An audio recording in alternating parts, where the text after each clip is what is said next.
नमस्कार विद्यार्थियों, आज हम विचार करेंगे निराला काव्य की प्रमुख विशेषताओं के संबंध में।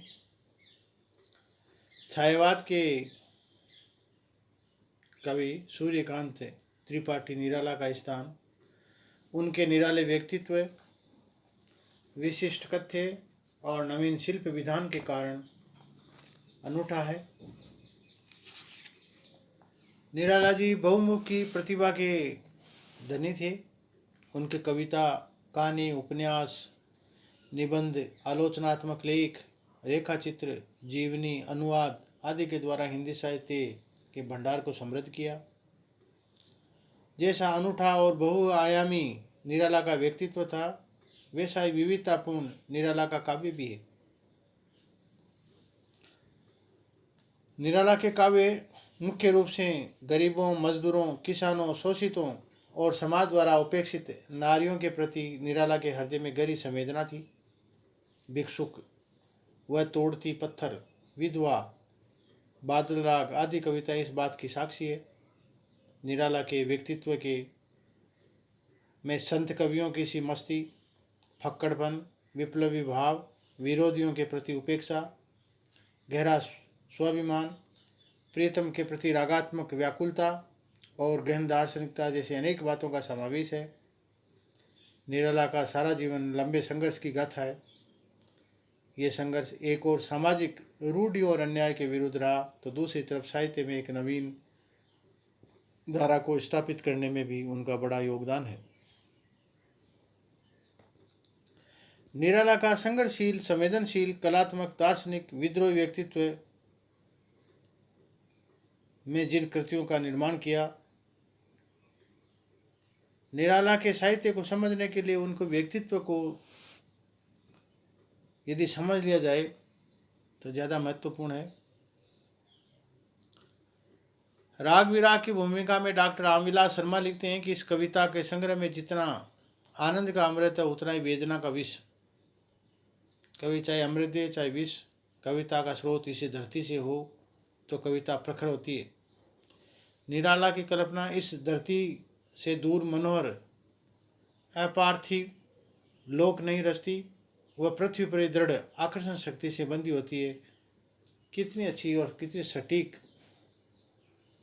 डॉक्टर रामविलास शर्मा ने निराला के संबंध में बात कही है। निराला के काव्य में उनका विद्रोह, ओजस्विता, अभिव्यक्ति की ताजगी, नवीनता, चिंतन की गहनता, वाणी की उदारता उनके साहित्य को अलग रूप देती है। एक और उनके काव्य में उनका व्यक्तित्व छाया हुआ रहता है, तो दूसरी तरफ उनकी तटस्थता उनके काव्य को और जीवंत बना देती है। निराला के काव्य में मुख्य रूप से हम उनकी विशेषताओं को, काव्यगत विशेषताओं को दो तरीके से देख सकते हैं। एक वस्तुगत विशिष्टता और दूसरी शिल्प की विशिष्टता। वस्तुगत विशिष्टताओं में या विशेषताओं में हम देखेंगे कि निराला का जो युग है वो नवजागरण और नवीन राष्ट्रीय चेतना के प्रसार का युग है। शताब्दियों तक प्रदलित भारत की आत्मा अंगड़ाई लेकर के उठ रही है। इस परिवर्तन का सूत्रपात 1957 में स्वतंत्रता संग्राम के साथ ही हो गया था। 1857 के स्वतंत्रता संग्राम के साथ ही हो गया था। इस राष्ट्रीय चेतना और सांस्कृतिक पुनरुत्थान की प्रतिध्वनि तत्कालीन साहित्य में भी सुनाई देती है। भारतवासी अब अपने इतिहास, संस्कृति और प्राचीन सभ्यता और गर्व की दृष्टि से देखने लगे थे। राष्ट्र का सोया अभिमान अब जाग गया था। निराली जी का काव्य सन 1916 से लगा 1960 तक माना जा सकता है। एक और निराला जहाँ भारतेंदु और द्विवेदी युग की पृष्ठभूमि पर खड़े थे, वहीं दूसरी ओर हिंदी काव्य के तीन युगों को भी स्पर्श कर रहे थे, छायावाद, प्रगतिवाद और प्रयोगवाद। निराला काव्य में लगभग अर्ध शताब्दी का काव्य प्रवृत्तियाँ दृष्टिगोचर होती है। उनकी एक एक विशेषताओं पर यदि हम विचार करें संक्षिप्त में, तो पहली विशेषता हम लेंगे नवजागरण। भारत का राष्ट्रीय, आध्यात्मिक और सांस्कृतिक नवजागरण निराला जी की कविता से पूर्ण अभिव्यक्त हुआ है।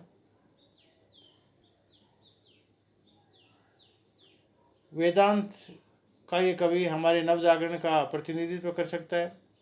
राजा राममोहन राय से लगाकर रविंद्रनाथ टैगोर तक इन सब नवजागरण के एक शताब्दी का सांस्कृतिक, सामाजिक, साहित्यिक प्रसार प्राप्त था।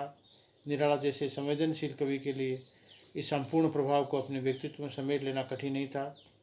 उनके जीवन के पहले 3 दशक बंगाल के नवजागरण के केंद्र कलकत्ता नगर में व्यतीत हुए और उनका जीवंत पर्यंत संपर्क स्थापित कर सके। यही नहीं, बंग भूमि के सर्वोच्च भावबोध और दार्शनिक समन्वय के प्रतीक श्री रामकृष्ण परमहंस और स्वामी विवेकानंद की आध्यात्मिक ऊर्जा को उन्होंने अनायास ही प्राप्त कर लिया था। नवजागरण में कोई भी राष्ट्र प्राचीन से प्रेरणा ग्रहण करता है और अपने राष्ट्र को आत्मा का साक्षात्कार कराता है और भविष्य के प्रति आशावान बनता है। ये सारे तत्व निराला के काव्य में देखे जा सकते हैं। 1923 की जो कविता है, कवि ने गौरव भाव व्यक्त हुआ है, वह खंडर जो पुराण पुरुष कहकर ससम्मान संबोधित करता है। दिल्ली, महाराज शिवाजी का पत्र, जागो फिर एक बार, यमुना के प्रति, तुलसीदास आदि कविताओं में प्राचीन के प्रति गौरवगान रचित हुआ है। कुकरमुत्ता में कवि ने तत्कालीन महाजनी संस्कृति को फटकारा है, सामाजिक अन्याय, शोषण, अत्याचार आदि के पर प्रहार किए हैं। इस प्रकार ये समय युग जागरण व्यक्ति का माना जा सकता है। दूसरा है राष्ट्रीयता। भारतीय स्वाधीनता संग्राम की चेतना के विस्तार के साथ ही भारतीयों में संकुचित क्षेत्रीय वृत्ति के बदले क्रमशः विशद व्यापक राष्ट्रीय भावना का जो प्रसार हुआ और राष्ट्रीयता का जो इतिहास, धर्म, संस्कृति और प्राकृतिक वैभव से जो जड़ें जो जुड़ी, उसे भारतवासियों के सोए हुए व्यक्तित्व को पुनः खोजने का प्रयास है। निराला का काव्य में राष्ट्रीयता का भाव प्रत्यक्ष और अप्रत्यक्ष दोनों रूप से व्यक्त हुआ है। अर्चना, आराधना आदि काव्य संग्रह में ये देखा जा सकता है। आध्यात्मिकता पर यदि हम विचार करें तो आध्यात्मिक निराला का प्राण है। निर्गुण काव्य के ढंग की रचनाओं को लेकर सगुण परिपाटी को विनय पद जैसी रचनाओं में ये तत्व सर्वत्र एक सा मिलता है। ज्ञान मार्गी और सगुण मार्गी संतों की परंपरा निराला की खड़ी बोली के काव्य में सिमट गई है। उन्होंने आत्मकथात्मक कहानी, महावीर, स्वामी शारदानंद महाराज और मैं अपनी आध्यात्मिक वृत्ति का प्रकाश डाला है। पंचवटी, प्रसंग, परिमल, कई रचनाएं रामकृष्ण परमहंस के प्रभाव से स्पष्ट है। इसके अलावा यदि हम विचार करें तो जागो एक बार, जागो फिर एक बार और तुम और मैं जैसी प्रौढ़ आध्यात्मिक रचनाओं में कवि ने श्रृंगारिक रूपकों और अलंकारिक प्रतीकों के द्वारा जीवन की आध्यात्मिक चेतना को वाणी दी है। गीतिका में अद्वैत दर्शन की अभिव्यक्ति हुई है और अर्चना में भक्त हृदय की आकुलता स्पष्ट दिखाई दी है। इस प्रकार निराला काव्य का प्रमुख स्वर उनकी दार्शनिकता और आध्यात्मिकता है। चौथे पॉइंट पर हम यदि विचार करें तो दर्शन। निराला के समय काव्य का आधार एक और सुचित्त दर्शन रहा है तो दूसरी ओर जीवन और जगत के कड़वे मीठे संघर्षों और अनुभवों की अभिव्यक्ति भी रही है। निराला को दार्शनिक कवि कहा गया है। उनकी प्रचंड बौद्धिकता व व्यापक अनुभूति का आधार दर्शन शास्त्र की गंभीर अध्ययन ही है। रामकृष्ण परमहंस और स्वामी विवेकानंद के जीवन से उन्हें अपने अध्ययन, चिंतन और मनन की वृत्ति का नवीन दिशा मिली है। सन 1923 में प्रकाशित अनामिका संकलन में पंचवटी प्रसंग में कवि ने प्रलय सृष्टि, व्यष्टि समष्टि और ज्ञान भक्ति जैसे विषयों की विवेचना की है। निराला के काव्य में पग पग पर रहस्यवाद की अभिव्यक्ति पाई जाती है। उनके काव्य में रहस्यवाद के सभी प्रकार देखे जा सकते हैं। निराला जी की चिंतन पद्धति अद्वैतवादी थी, पर निराला का अद्वैतवाद शंकराचार्य की भांति गतिहीन न होकर विवेकानंद की भांति गतिशील, सक्रिय और संघर्षशील अद्वैतवाद है। निराला को ईश्वरीय प्रेम, मानव प्रेम की सहानुभूति का दृढ़ आधार शिला पर खड़ा था। अन्याय का प्रतिरोध करने में वे विश्वास करते थे। राम की शक्ति पूजा के राम की साधना के आधार पर पलायन नहीं करते, बल्कि साधना द्वारा शक्ति संधान कर रावण पर विजय प्राप्त करते हैं। इसके बाद हम विचार करते हैं उनकी सामाजिक चेतना के संबंध में। सामाजिक चेतना पर यदि विचार किया जाए तो छायावादी कवियों में संभवतः सर्वाधिक समाज दर्शन को देखने वाले कवि निराला ही थे। समाज में व्याप्त अन्याय, अनाचार, अत्याचार, अंधविश्वास, मानवीय मूल्यों को गिराने वाले काम के प्रति निराला ने अपने जीवन और काव्य दोनों में सर्वत्र रोष व्यक्त किया है। सामंतवादी हृदयहीनता, धनलिप्सा, गरीबों और किसानों की उपेक्षा, नारी पर किए जा रहे अत्याचार आदि को उन्होंने डटकर विरोध किया।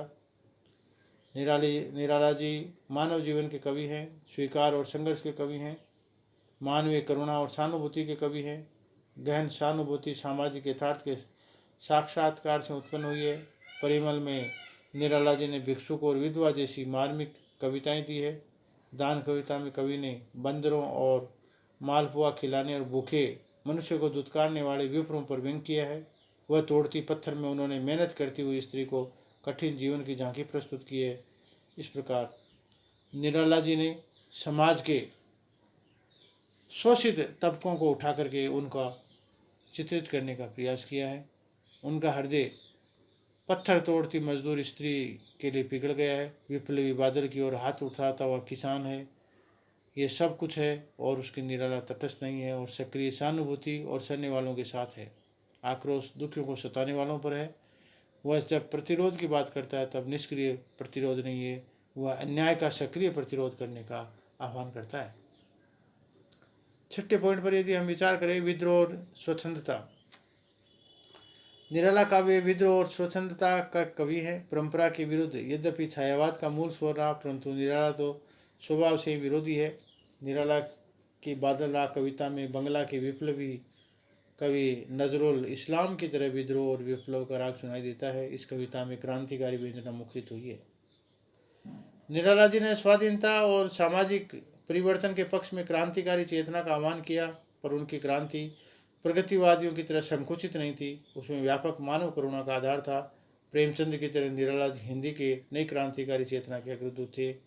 वह क्रांतिकारी चेतना केवल ब्रिटिश पराधीनता से मुक्त लाभ भी नहीं करना चाहते थे, वरना व्यापक सामाजिक परिवर्तनों के लिए भी उनकी दृष्टि थी। निराला जी के काव्य में जाति प्रथा, धार्मिक भेदभाव, ऊंच नीच, छुआछूत आदि का विरोध है। निराला जी के विद्रोह के पीछे उनकी गहन मानवीय सहानुभूति दिखलाई देती है, वरना इस सहानुभूति के बिना ऐसा काव्य रचना लगभग असंभव है। शिल्पगत विशिष्टताओं पर यदि हम विचार करें तो मुख्य रूप से छायावादी कवियों में शिल्प के क्षेत्र में अपना एक विशेष स्थान बनाया है। भाषा के संस्कार की दृष्टि से उन्हें पंत और निराला का स्थान महत्वपूर्ण है। खड़ी बोली के आरंभिक स्वरूप को इन कवियों ने अपनी प्रतिभा के स्पर्श से निखारा और अभिव्यंजना की शक्ति का विस्तार किया। निराला ने अपने गीतों में, विशिष्ट कविताओं में